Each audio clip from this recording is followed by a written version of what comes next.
Shalom everyone.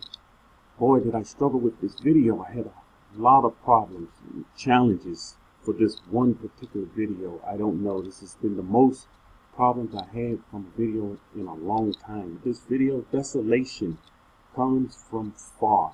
We see here a picture of desolation. This is what desolation looks like. Total destruction. You do not want to be in the midst of desolation. And when the Most High said desolation comes, this is just what he means. We saw how he spoke it over his house. And we know that when judgment comes, he begins with his house. Why? Because this is the leader. When things are going right, this is where you bring your offering in the house. When things are going the way he commanded, everything's okay. But when the people do what they want to do, this is when desolation comes. Desolation. What is desolation? We've heard this word. We've heard the abomination of desolation. We're going to get into that. I'm going to show you what this means, this desolation, and what does exactly what he means when he says desolation comes from afar. Let's look at the meaning of this desolation.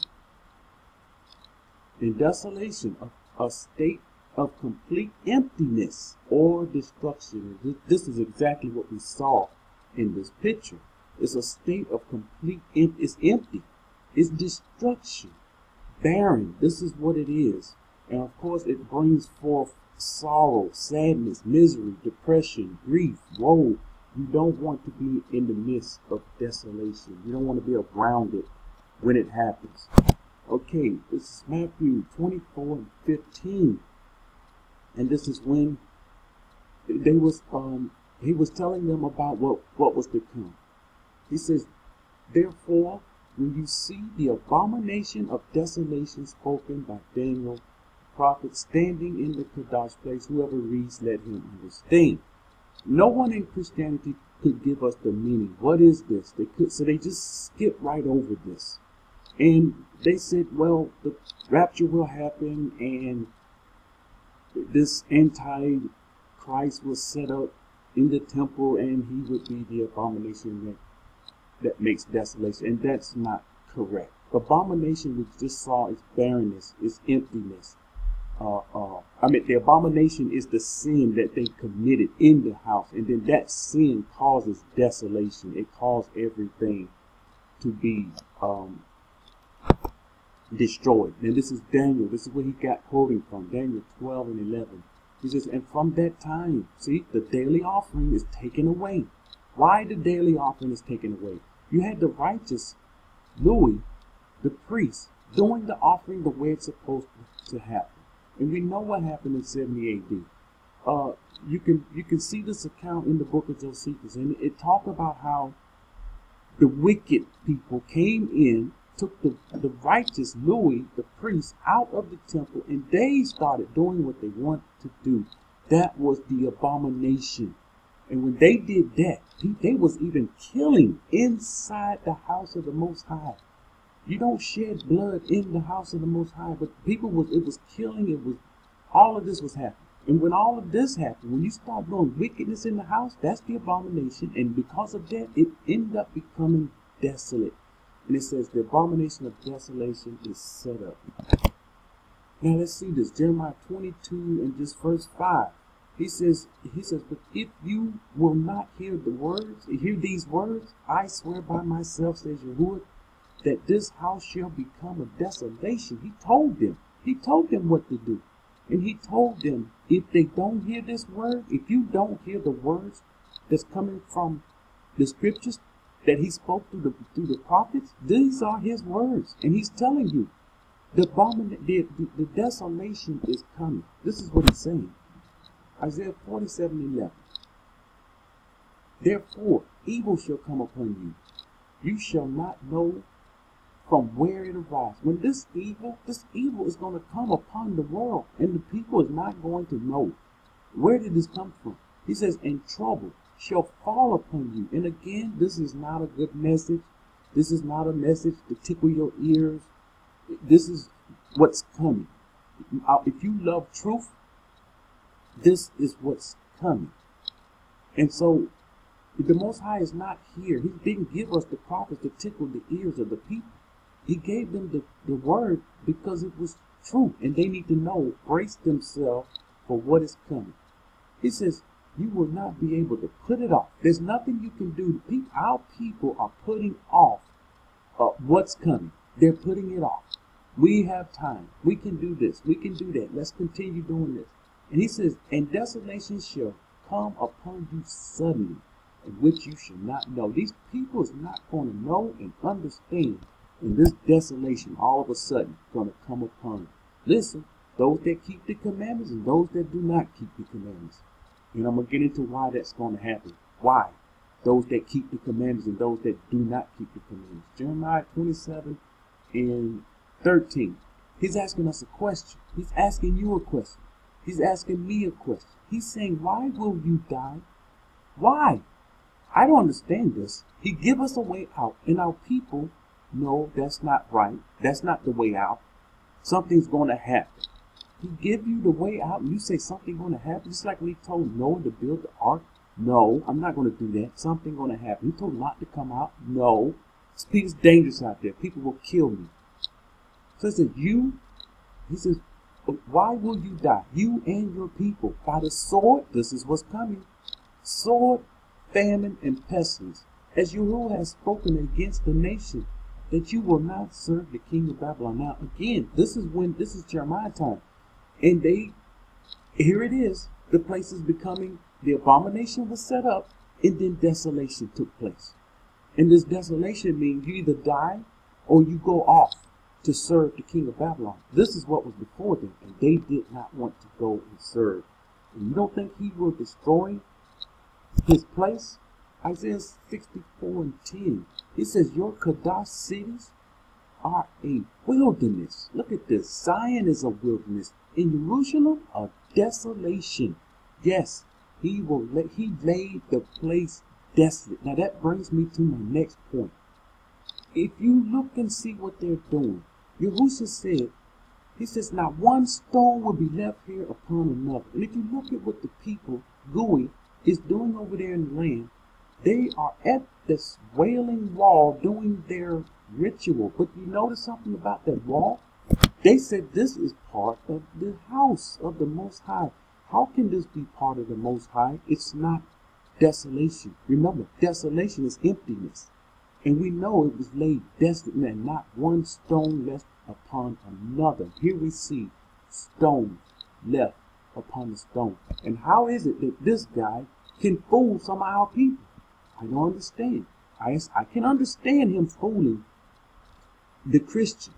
They're so far lost till it's not funny. We really need to reach out to Christian people because a lot of them, they have good intentions, but they just don't have the truth. And just because of all of the lies and deceptions, they can't see their way out of the truth. But here he is. Here they going up against this wall with their ritual, and we see stones upon stones. Jeremiah 25, 30 through 31, it says, therefore prophesy. You didn't listen to the words. This is what the Most High is saying. If you don't listen to his words, this is what he's saying to his prophet. Therefore prophesy against them all these words, and say to them, Yahuwah will roar from on high. The Most High, he is about to roar from on high. He gave me a word. He said he's holding back no longer. He's been holding back. He says no longer. He says, and utter his voice from his Kadash habitation. He's about to roar his voice. You talking about an outcry. He says he will roar mightily against his foe. This is his people. Against his foe. He will give a shout. He's going to give the earth, all the nations in the world, everyone. He's going to give everyone a shout out. Everyone wants a shout out. Well, here comes a shout out from the Most High. What are you going to do when he shout out to you and you are with the wicked? He says, as those who tread the grapes against all the inhabitants of the earth, a noise will come from the ends of the earth. For Yahuwah has a controversy with the nations. He has pleaded his cause with all flesh. You see, he's dealing with all flesh here. He will give those He will give those who are wicked to the sword, says Yahuwah. He is going to give the wicked over to the sword. And if you are around the wicked, you will be given over to the sword also. Okay, this is Zephaniah 1 and 13 through 15. Therefore, their goods shall become booty, and their houses a desolation. Desolate, your house is going to be desolate. They shall build houses, but not inhabit them. They shall plant vineyards, but not drink their wine. The great day of Yahuwah is near. This day is near. It is near, and it hastens quickly. We understand why the time is collapsing. It hastens quickly. The noise of the day of Yahuwah is bitter. There the mighty men shall cry out. Now they're going to cry out. It's too late then. When he give his shout out, you trying to cry out now? It's the wrong time. He says that day is a day of wrath, a day of trouble and distress, a day of devastation and desolation. This desolation, when it says it comes from afar, remember, it hit Yarushalum, the Kadash places, and now it's ready to go. This desolation will go up. It's going to go throughout the earth. And you understand, because of he have a problem with all people. A day of darkness and glooms, a day of clouds and thick darkness. And this is, this is right at our doors. And when it happens, the people are going to be tossed to and from, and they're going to get caught up in this wrath. Isaiah 10, 1 through 3.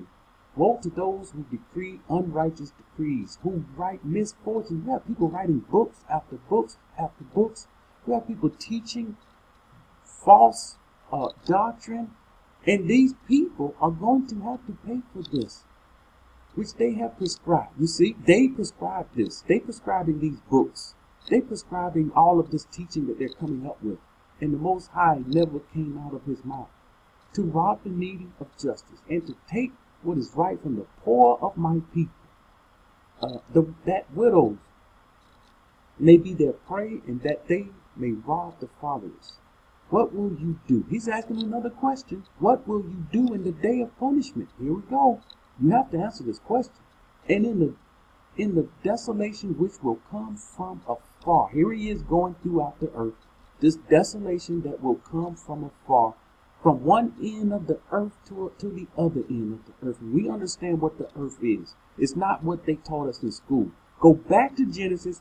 Any land mass you on, from one end to the land to the sea, to the other end of the land to the sea. Let me give you an example. America. The East Coast, that's one end of the earth. The West Coast, that's another end of the earth. And then the sea separates. So you understand, it says the earth is the land and the water is the sea. But we don't understand this. This is when this comes from afar, to whom will you flee? Whom will you flee for help? People are going to try to flee, and it will be too late. And where will you leave your splendor? It will be too late for these people. Jeremiah 15:23. Going into Babylon. How the hammer of the whole earth has been cut apart and broken. How Babylon become a desolation among the nations. We understand, this is coming up to us, that Babylon will become that desolation of the nations. And this is Jeremiah 51:29. And the land will tremble in sorrow, for every purpose of Yahuwah shall be performed against Babylon, to make the land of Babylon a desolation without inhabitants. I don't have to go into the land of Babylon. I think we understand now what this is. This land becoming a desolation.